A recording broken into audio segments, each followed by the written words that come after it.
బాధ్యత అన్న మాట వాడకూడదు. బాధ్యత అన్న మాట ఎప్పుడు జ్ఞాపకం పెట్టుకోండి, మిమ్మల్ని పతనం వైపుకి తీసుకెళ్తుంది.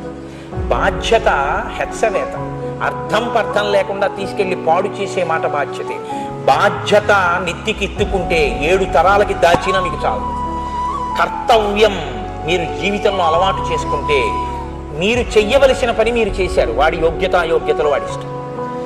నా కొడుక్కి ఇంజనీరింగ్ ఫీజు కట్టాను, ఇంజనీరింగ్ కాలేజీలో జాయిన్ చేశాను, ఒక హాస్టల్ చూశాను, వాడి అడిగిన రూమ్లో పెట్టాను, పుస్తకాలు ఇచ్చాను.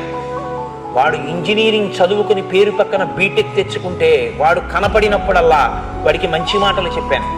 వాడు చెడిపోతే నీ అనుష్ఠానం నువ్వు పాడు చేసుకోవద్దు. నీ కర్తవ్యం పూర్తయి నువ్వు చెయ్యవలసింది చేయడం కర్తవ్యం. అంతకు మించి నువ్వు అనుకున్నట్టు అవ్వట్లేదని బాధపడిపోవడం బాధ్యత.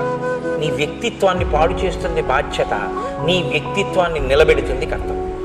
అందుకే మనిషి ఎప్పుడు కర్తవ్యనిష్టతో నిలబడాలి.